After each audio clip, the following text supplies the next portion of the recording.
Hello दोस्तों, स्वागत है आप सभी का। आज के वीडियो में भी हम एक बार थोड़ा सा हेल्थ एस्पेक्ट से ही चार्ट्स को रीड करेंगे। तो आज की कुंडली के अंदर पहले तो इस बात को समझने की कोशिश करेंगे कि जो रोग की प्रकृतियां होती हैं या ग्रहों की जो प्रकृतियां होती हैं उससे रोग को कैसे संबंधित किया जा सकता है। पहले इस बात को क्लियर कर दें, जिनकी भी ये चार्ट है उनसे पहले ये चर्चा हो चुकी है कि बीमारी क्या है। हम यहाँ पे सिर्फ और सिर्फ खोज कर रहे हैं, रिसर्च कर रहे हैं। ऐसा कुछ ना समझ लीजिएगा कि इतने ज्ञानी हो गया हूँ मैं कि बिल्कुल हर एक चीज़ को पिन पॉइंट करके बता रहा हूँ, ऐसा कुछ नहीं है। ये वीडियो कंप्लीटली रिसर्च बेस्ड रहने वाला है। जो कुछ भी शास्त्रों में लिखा हुआ है, क्या वो चीज़ें होती हैं तो कितनी होती है, हमें बस इसको साबित करना है, किसी ज्ञान को साबित नहीं करना। सबसे पहली कंडीशन कि जब हम बात करते हैं किसी भी व्यक्ति के जन्म कुंडली में स्वास्थ्य को लेकर, तो हम तीन चीज़ों पे अहमियत देते हैं। ठीक है, किसी भी भाव को रीड करना हो तो हम पहले उस भाव की स्थिति को देखते हैं, फिर हम भावेश को देखते हैं और कारक को देखते हैं। अब इस कुंडली के अंदर एक एक करके शुरुआत करते हैं। जब हम स्वास्थ्य की बात कर रहे हैं तो सबसे पहले फर्स्ट हाउस को हम देखें। फर्स्ट हाउस के ऊपर क्या कोई नेगेटिव एस्पेक्ट काम कर रहा है? तो मैं पहले बोलूं कि यहाँ पर मंगल खुद अपनी ही चौथी दृष्टि से लगन को देख रहे हैं। ठीक है, मंगल यदि अपनी ही दृष्टि से अपनी ही राशि अपने भाव को देख रहे हैं तो कोई बहुत ज़्यादा नेगेटिव नहीं है। लेकिन हाँ, ये इस बात का सूचक हो सकता है कि जीवन में कभी एक आध बार सर्जरी का सामना करना पड़ जाए, क्योंकि जो नेचर है मंगल का वो थोड़ा सा कहीं ना कहीं चीरफाड़ की अवस्थाओं को दिखाता है। तो मंगल का जो बेसिक नेचर है उसके लिहाज से चीज़ें थोड़ी सी खराब है, लेकिन उसी भाव उसी राशि का स्वामी वहां दृष्टि दे तो इसे कोई बहुत बुरा नहीं कहेंगे। ठीक है, लेकिन अब दूसरी बात, यहाँ पे 8 नंबर की राशि है तो मंगल की मूल त्रिकोण जो है वो छठे घर में आ गई। ऐसे स्थिति में ये कंडीशन वृषभ लगन वालों में भी बनती है। यही कंडीशन 8 नंबर वृश्चिक लगन में भी बनती है, जहां लग्नेश खुद छठे भाव का स्वामी बनता है और ऐसे लोगों को बार बार बीमार होने की कहीं ना कहीं कोई चीज बनी रहती है, बरकरार रहती है। ठीक है, तो यहाँ पर यह स्थिति अवमन है कि 8 नंबर से लगन उदित हुआ है। 1 नंबर की जो राशि है वहां पर मंगल की राशि होना या छठे भाव में मंगल की राशि होना कहीं ना कहीं मंगल को पहले और छठे दोनों से जोड़ देती है। ऐसी कंडीशन जब भी बनती है, यहाँ पर ध्यान रखिएगा, अगर फर्स्ट हाउस का लॉर्ड फर्स्ट हाउस में आ जाए तभी वो स्थिति बहुत अच्छी हो जाती है, क्योंकि वहां पे वो स्ट्रांगली उस हाउस की तरफ चले जाता है। अगर 8 नंबर से लगन कुंडली दिख रही है या 2 नंबर से लगन कुंडली दिख रही है, लेकिन शुक्र या मंगल, जैसे इस कुंडली में मंगल दशम में जाके बैठ गए, अब वो क्या होगा, अपने मूल त्रिकोण राशि के प्रभाव को थोड़ा ज्यादा ही करेंगे। ये ध्यान रखिएगा, कोई भी ग्रह हो वो अपने मूल त्रिकोण के प्रभाव को ज्यादा करता है। ये नियम सिर्फ तब बदल जाता है जब वो ग्रह अपने दूसरी राशि में जाके बैठ जाए, तब उसकी जिम्मेदारी उस राशि के प्रति और बढ़ जाती है। यहाँ पे मंगल 8 नंबर में बैठ जाते तो 8 नंबर लगन के प्रति जिम्मेदारी बहुत ज्यादा बढ़ जाती। ऐसा नहीं हुआ है, वो 10वें भाव में सिंह राशि में जाके बैठे हैं। इस अवस्था में कहीं ना कहीं किसी प्रकार की बीमारी बचपन से कभी ना कभी लगी ही रहेगी, लेकिन ओवरऑल हम इसको बहुत नेगेटिव भी नहीं कहेंगे। फर्स्ट हाउस का लॉर्ड दिशा बल लेकर केंद्र में और दशम में बैठा हुआ है, एक अच्छी स्थिति है। ठीक है, ये फॉर्मेशन, लेकिन असर हेल्थ पे कहीं ना कहीं आता रहा करेगा। दूसरा, यहाँ पे जो नक्षत्र आया है वो गुरुदेव का नक्षत्र है, विशाखा। गुरुदेव की प्लेसमेंट जो है वो 7वें भाव में है। गुरु के पास दिशा बल भले ना हो, लेकिन कहीं ना कहीं गुरु की जो प्लेसमेंट है वो केंद्र में होने से अच्छी है। इस कुंडली में गुरु एक तरफ से 2nd हाउस और दूसरे तरफ से कहीं ना कहीं 5th हाउस के स्वामी है। 5वें भाव के स्वामी होकर उनका केंद्र में बैठना 5वें भाव को भी बल देता हुआ नजर आता है, जो कि एक अच्छी स्थिति कही जा सकती है। गुरुदेव इस कुंडली में सूर्य देव के नक्षत्र में बैठे हैं, तो कहीं ना कहीं जीवन में अपने एक स्टेटस को बनाने की चाहत देने की स्थिति कुंडली रहती थी। यहाँ तक की चीजें तो ठीक ठीक है। अब बात करें कि हमने भाव को देखा, भाव के ऊपर शुभ ग्रह गुरु की दृष्टि है और एक मंगल की दृष्टि है। ओके, पॉजिटिव है। ठीक है, भाव का स्वामी पॉजिटिव है क्योंकि उसे कोई भी नेगेटिव ग्रह नहीं देख रहा। यहाँ तक की बात अच्छी है। अब आखिरी में बचती है बात, वो होती है कारक। पहले भाव के कारक जो है वो होते हैं सूर्यदेव। इस कुंडली में सूर्यदेव की जो प्लेसमेंट है वो शनि, चंद्रमा, बुध और शुक्र के साथ है। ऐसे स्थिति में कारक जो है वो कहीं ना कहीं प्रभावित आवश्यक रूप से है, ये मान के चलिएगा। तो स्वास्थ्य के ऊपर कारक के पीड़ित और प्रभावित हो जाने के कारण 33% तक का रिजल्ट देखने को मिलेगा। अब इस 33% को रिड्यूस कर दे रहे हैं, 20% तक का रिजल्ट देखने को मिलेगा, क्योंकि सूर्य जो है षडबल में बहुत बलवान है, हाईएस्ट पीक पर बैठे हुए। ऐसे स्थिति में इस नवम भाव में भी सूर्य की ही चलेगी, बाकी ग्रहों को पीछे छोड़ देगा। लेकिन फिर भी क्योंकि योग कर रहा है ग्रह, तो प्रभावित तो होगा ही होगा। गठबंधन की सरकार है, कितने भी मजबूत हो आप, कहीं ना कहीं प्रभाव आएगा। तो 33% को हम रिड्यूस कर लेते हैं। 20% हेल्थ के ऊपर प्रभाव इसलिए बनता रहेगा क्योंकि सूर्य जो कि कारक ग्रह है वो शुक्र, बुध, शनि जैसे ग्रहों के साथ प्रभाव ले रहा है और वो जल तत्व राशि में बैठकर चंद्रमा से भी प्रभावित हो रहा है। ऐसी स्थिति में स्वास्थ्य में कोई ना कोई चुनौती रहेगी, लेकिन उसके रहने की संभावना 20% या 25% रहेगी। अब अगली बात, जो यहाँ पे रोग की स्थिति है, उन्होंने जो कहा वो बता दूं कि एक तो ऐसा मान सकते हैं कि नर्वस सिस्टम से जुड़ी हुई प्रॉब्लम्स है, उसको हम डिस्कस करेंगे अभी कि वो क्यों होता है। नर्वस सिस्टम से जुड़ी हुई प्रॉब्लम एक नजर आती है, और दूसरा कि एक्चुअल में बीमारी क्लियरली पकड़ में नहीं आ रही, डिटेक्ट ही नहीं हो पा रही, ये भी एक प्रॉब्लम आ रही है। ठीक है, तो ये दो चीजें बेसिकली हैं। और एक आपने ये कहा कि ब्लड सर्कुलेशन से जुड़ी हुई कुछ प्रॉब्लम है जो कि बरकरार है, तकरीबन पिछले 5 सालों से कहीं ना कहीं जो थोड़ी सी बढ़ गई है। ठीक है, इन चीज़ों को हमें ध्यान में रखते हुए, ऑब्जर्वेशन जो हमें मिली है उन्हें ध्यान में रखते हुए हम अपनी स्टडी को करेंगे। पहली बात, रोग भाव की अगर बात करें, 1 नंबर की राशि है, यहाँ पे मिड पे जो नक्षत्र है वो केतु देव का नक्षत्र है। ठीक है, यहाँ पे आ जाऊं तो यहाँ पे भी केतु देव का नक्षत्र ही मिड पर बैठा हुआ है। ऐसी स्थिति में चंद्रमा या सूर्य से अगर छठे भाव को देखें तो भी नक्षत्र वहां पे केतु का है, लगन से छठे भाव में मिड को देखें तो भी नक्षत्र केतु का है। ऐसी स्थिति में केतु के साथ कनेक्ट होकर अगर बीमारी चल रही है तो वो बहुत ही छिपी हुई है। केतु वाली चीज बहुत बारीक होती है, कोई चीज इतनी बारीकी से अंदर बैठी हुई है जिसे कि डिटेक्ट कर पाने में मेडिकल साइंस को अभी चुनौतियों का सामना करना पड़ रहा है। पहले बात, ठीक है। दूसरा कि यहाँ पर केतु की मौजूदगी मंगल की राशि में है और 1 नंबर की राशि है मेष राशि। मेष राशि जो है वो बेसिकली काल पुरुष कुंडली का पहला भाव दिखाती है और सिर के अंदर कोई प्रभाव दिखाने की कोशिश करती है। तो ऐसे स्थिति में यहाँ पर 1 नंबर की मेष राशि होने के कारण सिर के अंदर की किसी चीज के ऊपर कोई प्रभाव कहा जा सकता है, इसमें कोई दो राय नहीं है। तीसरी बात, मंगल यहाँ पे दृष्ट होने से कोई प्रॉब्लम नहीं दिखा रहा था। मंगल को कोई भी पापी और क्रूर ग्रह एज सच दृष्टि नहीं कर रहा था, लेकिन केतु की दृष्टि प्रभाव जो है ये मंगल के ऊपर है। अब बहुत सारे लोग आएंगे कि केतु की दृष्टि होती नहीं, वो तो सिर कटा ग्रह है, पता नहीं क्या। चलो छोड़ो, अगर आप उसको नहीं भी लेते दृष्टि तो भी आप इस बात को समझो, केतु की मौजूदगी मंगल की एक राशि में है और राहु और केतु ये भी कहीं ना कहीं क्रूर, पापी, पथकतावादी ग्रह माने जाते हैं। इस स्थिति में केतु यदि मंगल की राशि में बैठा है तो मंगल के ऊपर केतु का प्रभाव 100% है, और केतु क्योंकि मूल त्रिकोण, मंगल की मूल त्रिकोण राशि में बैठा है तो उसका प्रभाव और भी ज्यादा बढ़ गया है। ऐसी स्थिति में मंगल जो कि भाव का स्वामी था, जो दृष्टियों से कहीं पर भी ऐसा नेगेटिव नहीं था, वो केतु की प्लेसमेंट के कारण कहीं ना कहीं पीड़ित है, कहीं ना कहीं प्रभावित है। तो अब देखिए 20% सूर्य से लिया है और कहीं ना कहीं 20% मंगल के प्रभावित हो जाने से, फर्स्ट हाउस लॉर्ड लग्नेश के प्रभावित हो जाने से रोग की स्थिति बरकरार रहनी थी, पहली कंडीशन। दूसरा, दशाओं को लेकर अगर हम बात करें तो पहले चंद्रमा की दशा चली और चंद्रमा की दशा के बाद मंगल की दशा इस समय कार्य कर रही है अमूमन 2020 से। मैं दशाओं में अभी भी नहीं बहुत ज्यादा कोई पिन पॉइंट करूंगा।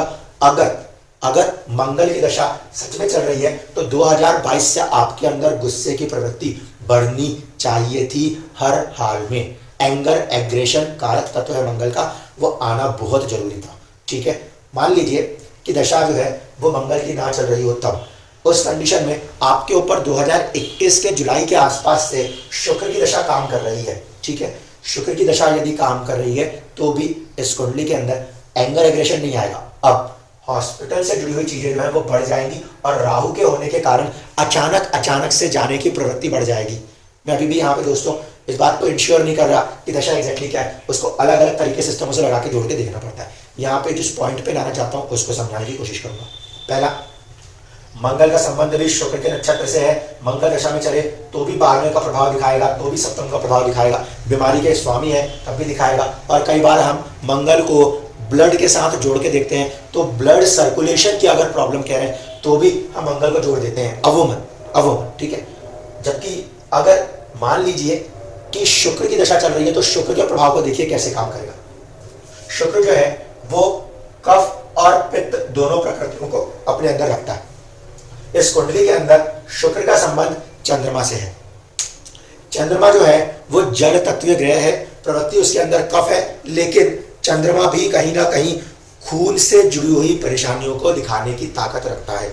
ब्लड के अंदर भी बहुत ज्यादा मात्रा में पानी होता है, इसीलिए खून संबंधित जब बीमारी कनेक्ट होती है तो वहां पर चंद्रमा का प्रभाव भी कहीं ना कहीं देखने को मिलता है। मंगल को हम सीधे सीधे बोन मैरो से जोड़ते हैं, इसलिए वहां पे भी एक प्रभाव आता है। लेकिन चंद्रमा जल तत्वीय ग्रह, ब्लड के अंदर बहुत ज्यादा मात्रा में जल का होना, चंद्रमा के साथ कनेक्ट होने पर भी कहीं ना कहीं ब्लड रिलेटेड प्रॉब्लम्स आती हैं।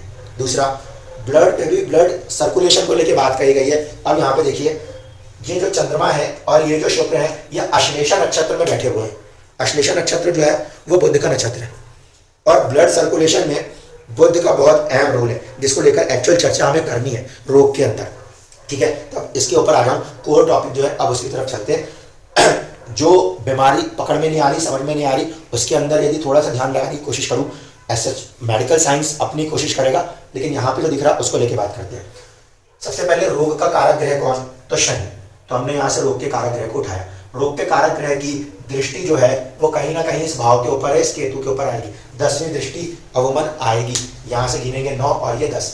केतु के ऊपर यदि प्रभाव है तो क्या होता है, हमारे शरीर के अंदर मोटर न्यूरॉन करके एक चीज है जो हमें सेंसेशंस में हेल्प करती है। केतु अगर प्रभावित हो रहा है और रोग कारक ग्रह शनि से रोग भाव में बैठ के प्रभावित हो रहा है, तो ऐसी कोई चीज अंदर अंदर काम कर रही होगी जो कि सेंसेशंस को कमजोर करने की कोशिश करेगी। मोटर न्यूरॉन करके आप गूगल अप कर लीजिएगा, वो सेंसेशन को अंदर अंदर प्रभावित करने की कोशिश करेगी। राशि 1 नंबर है जो कि मस्तिष्क को दिखाती है, इसीलिए मस्तिष्क के अंदर सिर के पास किसी हिस्से में यह प्रभाव देखा जा सकता है। अगर मेडिकल एस्ट्रोलॉजी से कहूं, अब मेडिकल एस्ट्रोलॉजी से कहूं तो छठे भाव का स्वामी मंगल यहाँ पे जाके बैठा है शुक्र के नक्षत्र के अंदर। शुक्र का वो नक्षत्र बताता है कि हमारे मस्तिष्क के आधे मस्तिष्क के अंदर कोई चीज असर कर रही है और आधा मस्तिष्क जो है उस पर कोई असर नहीं आ रहा। अर्धशीष करके कहीं पे वो शब्द यूज होता है और उस पर प्रभाव है, यानी आपके सिर के अंदर आधे सिर में अजीब सा कोई दर्द, माइग्रेन जैसा कुछ भी कह लीजिए, वैसा कुछ होते हुआ महसूस आप कर सकते हो, ठीक है।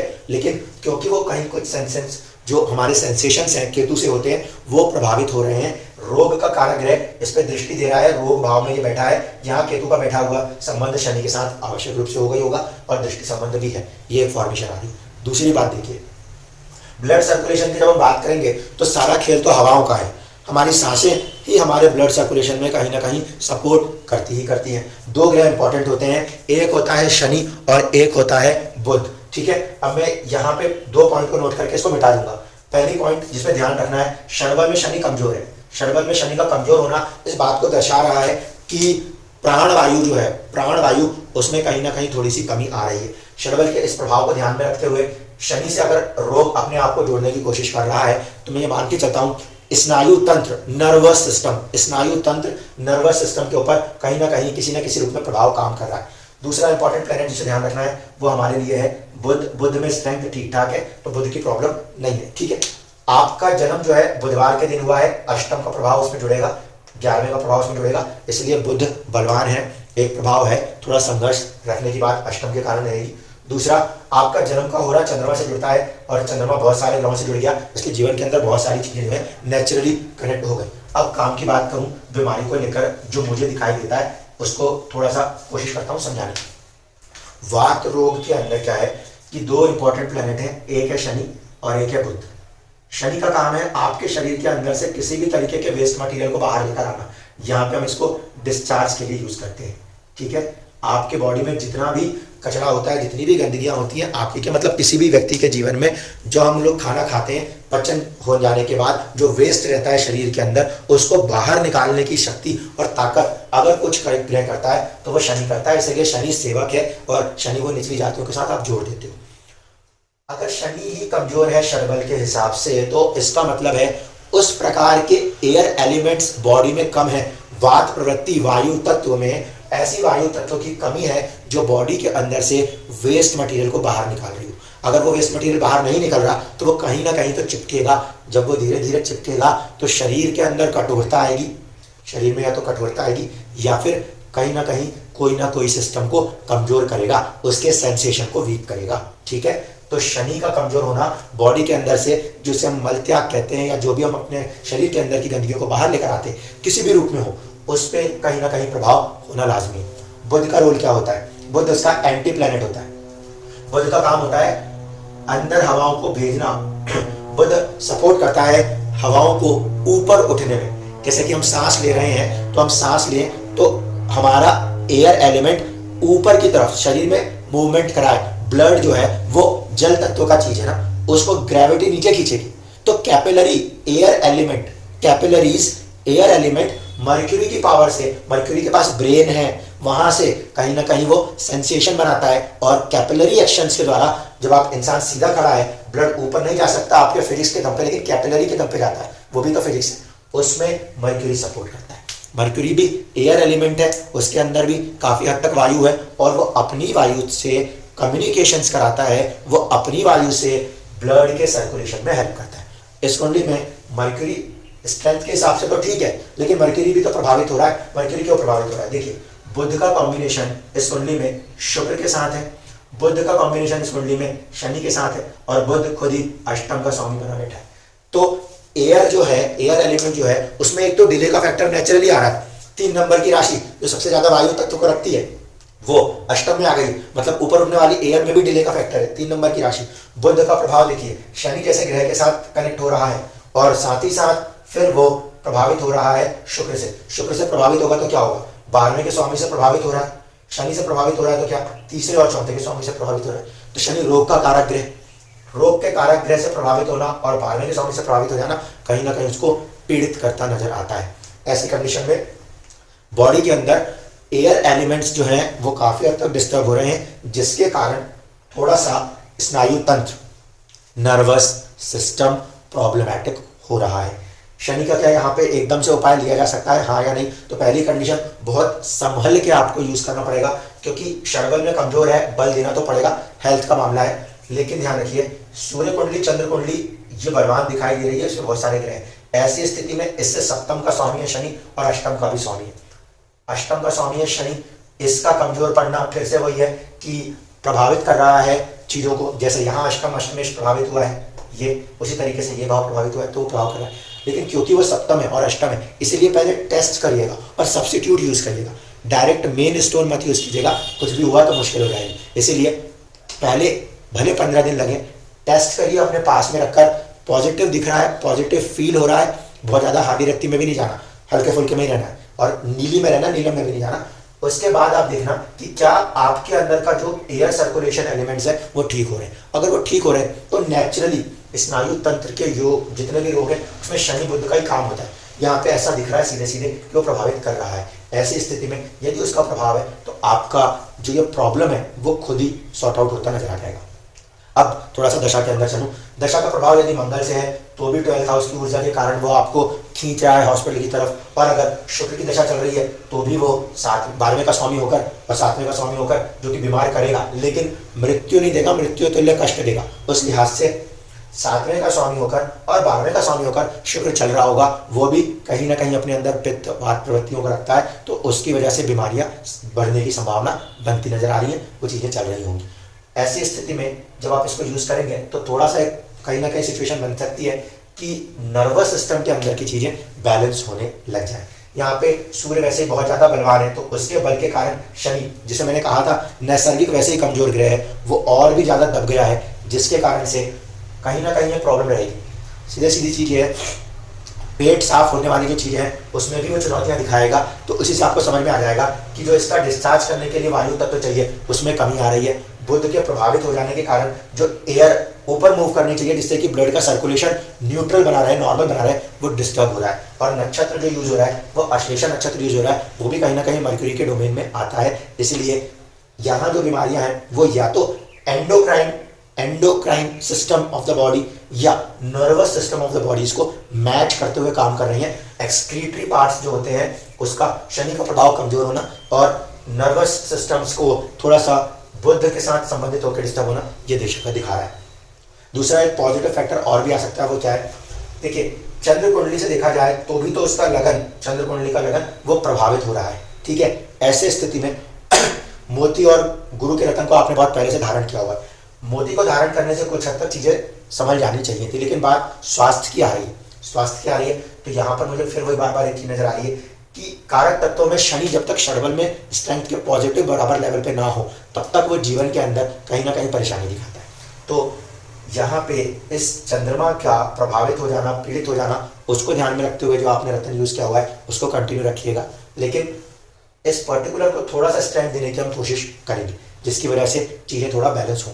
दूसरा फैक्टर जो है कि मंगल फर्स्ट हाउस लॉर्ड भी है, सिक्स्थ हाउस लॉर्ड भी है, 10th में बैठ के चल रहा है। अगर दशा इसकी चल रही है तो एंगर एग्रेशन भी होना चाहिए और लाइफ के अंदर स्टेटस के अंदर कोई बहुत ज्यादा बढ़त दिखाई देनी चाहिए।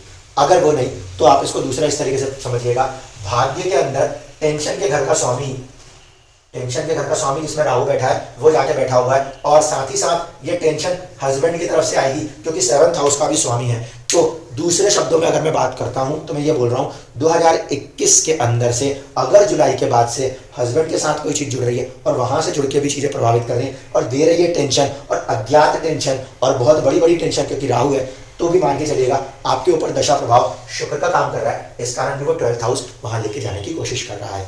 यह फॉर्मेशन कभी विदेश जाने को मिलता है तो सपोर्ट कर सकता है। राहु के 12वें भाव में बैठने की वजह से योगासन के साथ जुड़ जाएं तो भी 12वां भाव काम करेगा। उन चीजों के साथ जुड़कर भी आप ये जो पीरियड है स्ट्रेस का, इसको काफी हद तक सॉर्ट आउट कर लेंगे। बाकी के उपाय रत्नों के द्वारा जो आपको करने थे वो आपने वैसे भी करके रखे हुए हैं। तो ओवरऑल कंडीशन में जो फॉर्मेशन समझ में आ रहा है वो यही कि वात प्रवृत्ति के दोनों ही ग्रह प्रभावित हो रहे हैं और सूर्य का यहाँ पे बलवान होना उसे काफी ज्यादा प्रभावित करता है। लगन लगनेश में जब कभी भी ऐसे ग्रह जो कि फर्स्ट हाउस लॉर्ड है उनकी दूसरी राशि में यदि कोई ग्रह बैठेगा दोस्तों तो भी मान के चलिएगा उन ग्रहों का प्रभाव उस ग्रह के ऊपर चला जाएगा। जैसे इस कुंडली में केतु का प्रभाव मंगल के ऊपर है, इतने सारे ग्रहों का प्रभाव चंद्रमा के ऊपर है, मनोस्थिति में भी चुनौती खड़ेगा वो कहीं ना कहीं इतने सारे ग्रहों का प्रभाव जो चंद्रमा पर है। राहु यहाँ पे शुक्र की राशि में बैठा है, गुरु यहाँ पे शुक्र की राशि में बैठा है, तो शुक्र के अंदर गुरु का भी प्रभाव है और राहु का भी प्रभाव काम कर रहा है। इस तरीके से भाव, भावेश और कारक, जैसे हमने यहाँ पे सूर्य को देखा, इनके प्रभावित होने से चीजें कैसे असर करती है इसको समझा जाता है। धन्यवाद।